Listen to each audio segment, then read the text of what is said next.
Olá, que bom! Já estamos na lição de número 11 dessa nossa série aqui da lição da Escola Sabatina.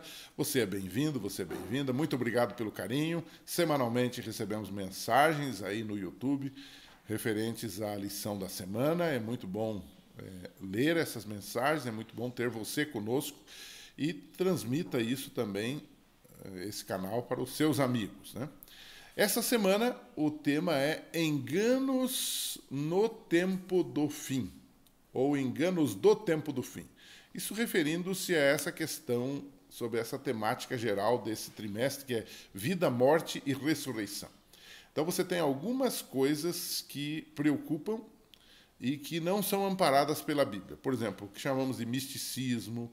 Você tem aí também o culto aos mortos, você tem reencarnação, experiências de quase morte. São esses os temas que nós vamos analisar à luz da Bíblia e da mensagem geral da Palavra de Deus nessa semana.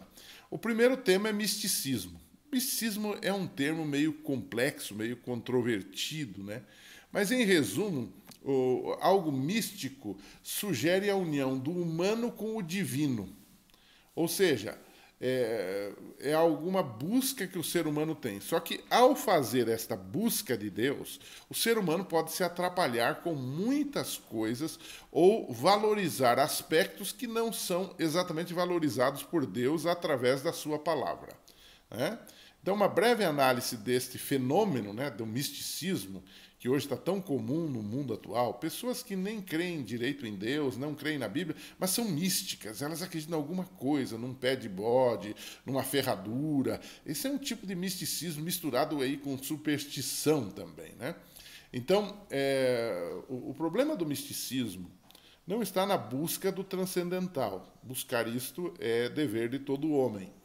Mas o misticismo geralmente substitui a autoridade da palavra de Deus pela autoridade de experiências subjetivas. É aquilo que eu falei, né? Então, eu acredito que o número 13, o número 14, o número 21, o número tal é um número de sorte, então eu faço as minhas coisas baseado nisto. Isso é um formato de misticismo, né? Eu acredito que tenho que entrar em casa com o pé direito, senão eu vou levantar da cama com o pé direito. Isso é uma forma de misticismo. Na verdade, misticismo misturado com superstição. Então, a gama é muito grande, não dá aqui para você exemplificar tudo, senão eu ia tornar a coisa simplória demais. Mas o grande problema disso é que, geralmente, essas coisas não estão baseadas na Bíblia. Estão baseadas nos meus conceitos, nas minhas experiências. Eu fiz isso e me senti bem. Eu vi uma vez uma pessoa que abraçava uma árvore e falava com aquela árvore como aquilo se fosse um deus. É uma forma de misticismo, não deixa de ser, né? Uma outra coisa problemática com o misticismo é que ele geralmente separa os ensinos de Cristo da pessoa de Cristo. Então a pessoa diz assim, eu amo a Jesus. São pessoas que respeitam a figura heróica, mítica de Jesus. Mas quando você vai à Bíblia e estuda os ensinos de Jesus, a pessoa diz, não, isso não é bem comigo. Eu gosto de Jesus, mas não gosto dos seus ensinos. Então o misticismo faz essa separação entre Cristo e os seus ensinos. Pode observar que você vai perceber isso, né? Há um segundo, digamos, problema, uma segunda dificuldade com isso, é o que hoje está muito difundido, que é a chamada experiência da quase morte. O que é isto? Pessoas que supostamente passam pela morte, né? A morte clínica, elas relatam e depois elas voltam, né? Depois de reanimadas, né? O sujeito teve lá um problema sério de coração, por exemplo, e ele quase morreu, a gente diz, fulano quase morreu. Na verdade, ele disse que ele morreu e foi reanimado e tal. E aí eles dizem que viram um ser de luz, amoroso, caloroso, que falou com eles. E eles supostamente ligam isso a Jesus Cristo, ao próprio Deus, né? Bom, isso é um problema, porque esse fenômeno pode ser uma alucinação, mas pode também ser um engano de Satanás, porque a Bíblia diz que nos últimos dias, lá em 1 Coríntios, né, o apóstolo Paulo diz que Satanás, Lúcifer, ia se transfigurar num anjo de luz. Então, temos que tomar cuidado com isso, né? É um assunto que está ainda em análise, etc., mas é um assunto bastante complicado. Sabe, tudo aquilo que não está ligado à palavra de Deus escrita, você tem que ter um pé atrás. E mesmo com a palavra de Deus, você tem que saber ler, estudar e interpretar, senão você vai se embretar. Essa é a verdade, né? Então, a Bíblia fala, por exemplo, que você, quando morre, a pessoa, quando morre, ela tem total inconsciência, ou seja, ela não sabe nada. Salmo 146:4 diz assim: nesse dia perecem todos os seus pensamentos, no dia que a pessoa morre. Quer dizer, como é que um indivíduo que foi na quase morte lá, ele viu alguma coisa e daqui a pouco ele começa a relatar um conteúdo daquilo? É muito complicado, né? Se é morte, é inconsciência, né?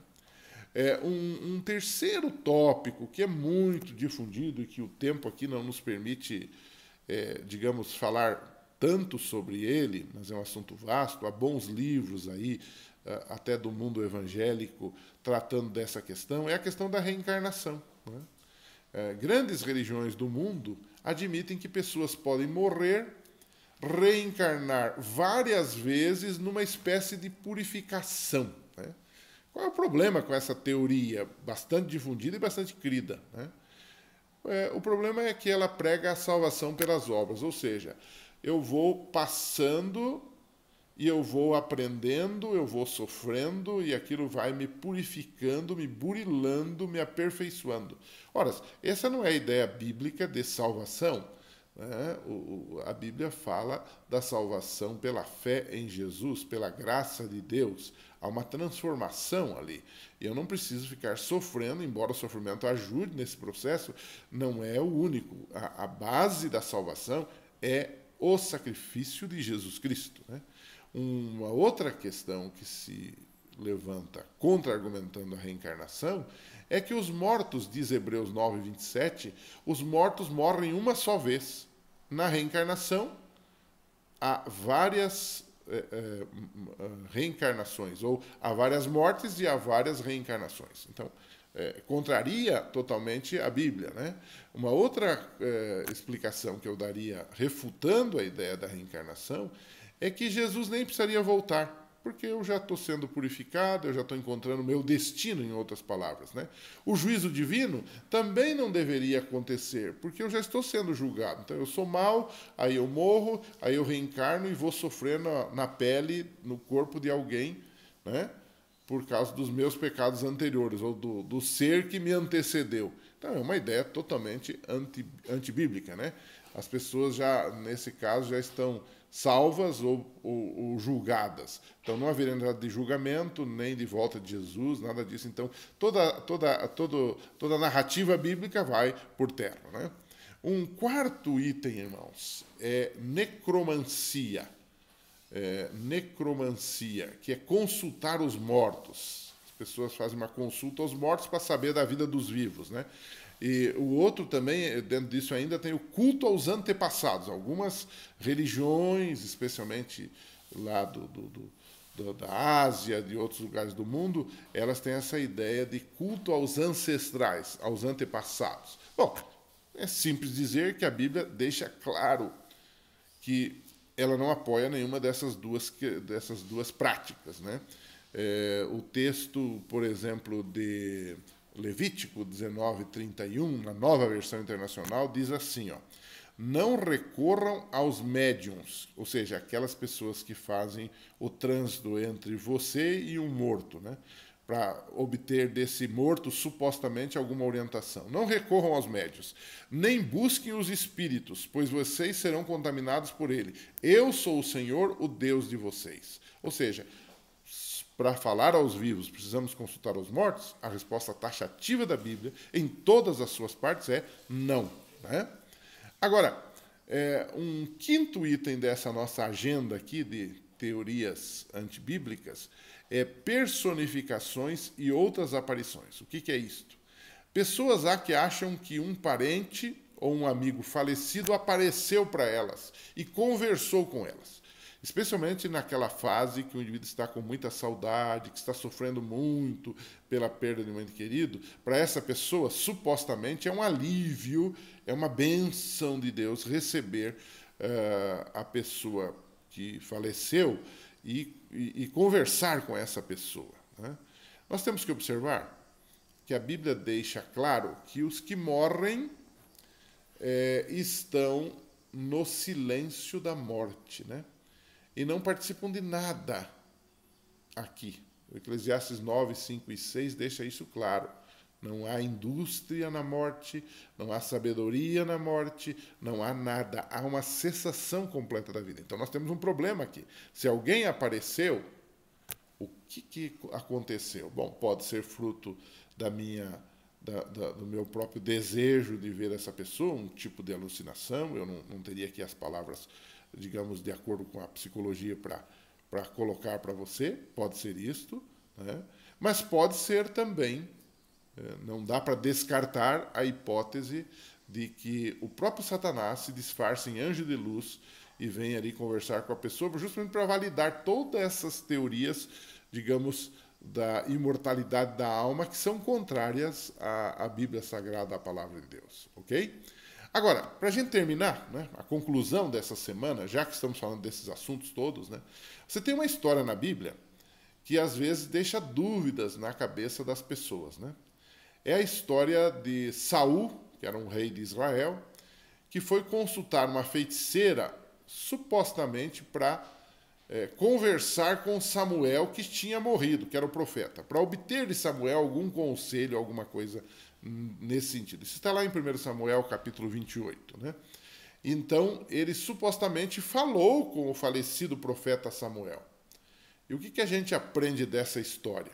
Bom, eu coloquei a palavra certa. Supostamente foi Samuel que apareceu ali. A gente entende que não foi Samuel. Né? Então, a gente precisa entender o seguinte, que nem sempre o que parece é, né? Satanás se transfigurou em Samuel para afirmar a imortalidade da alma. Ou seja, é uma história que está lá perdida. Perdida não, está achada, né, nos escritos do Velho Testamento, dando a entender que foi uma coisa boa. Mas, na verdade, o próprio inimigo de Deus usou isso como um parâmetro para que depois as pessoas disseram, olha, a própria Bíblia apoia isso. Mas a Bíblia não apoia isso. Você tem que entender que Saul, ele não era um servo de Deus na expressão plena do termo. Ele estava recorrendo. É aquelas pessoas assim, que ele busca Deus e busca o diabo de toda forma para tentar resolver os seus problemas. Então, a adoração dele a Deus não é uma adoração perfeita, é a busca de Deus é uma busca egoísta. Então, essa experiência dele não pode ser usada para validar consulta aos mortos ou coisa parecida. Nós não devemos confiar, e o texto de 1 João 4:1 diz assim, não devemos confiar em qualquer palavra. Né? Nós temos que testar os espíritos, diz o texto. Né? Então é bom a gente pensar nesse sentido. A gente coloca essa historinha e converse um pouquinho sobre essa história de Saul e supostamente Samuel vindo da morte para conversar com ele, para aconselhar e etc. e tal, mostrando que aí há uma incoerência com o resto de todo o texto bíblico. Né? É um bom assunto para você discutir com seus alunos no final da lição dessa semana. A gente fica por aqui hoje, mas, se Deus quiser, na semana que vem a gente está de volta com você para mais um tema da Palavra de Deus. Um abraço e até lá.